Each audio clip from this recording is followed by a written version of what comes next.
Welcome to Phoenix. You're seeing our light rails coming right now. It's new. We opened it in December of last year, and we are very excited by what it's doing for our community.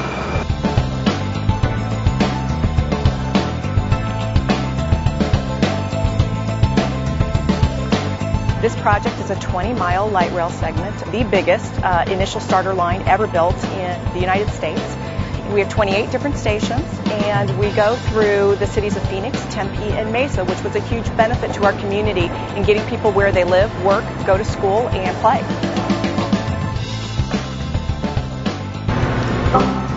Ridership numbers have just been astounding. We anticipated that by the end of the first year, we would have 26,000 people riding per day. We are carrying 35 to 40,000 people riding on average per day. We're over 1 million people riding in a month.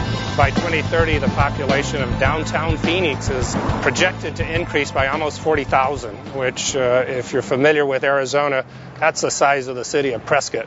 So we're going to have another city basically added to the population of downtown Phoenix. So how do we serve those 40,000 additional people? Because we're not going to be able to increase the capacity of our streets.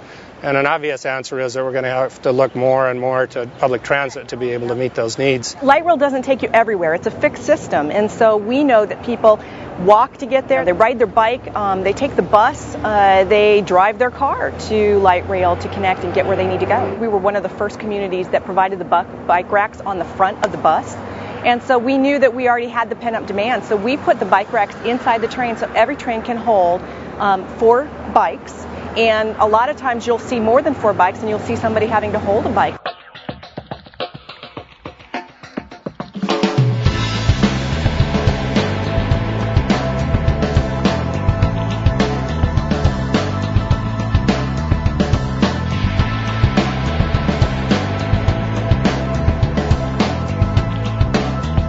The population in the United States is now increasingly urban, which makes the relationship between land use policies and transportation policies that much more important. Because we are accommodating so much more growth in the cities, we need to be able to have the funding to provide alternative forms of transportation. We have a budding light rail system that we need to continue throughout the city, and that's going to cost a lot of money, but it's going to be very important in the long term.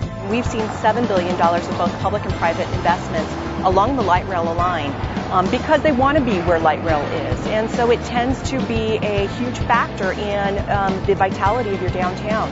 I'm sure that you probably will take a picture of some of the construction going along here. Those decisions were made based on having the light rail line here.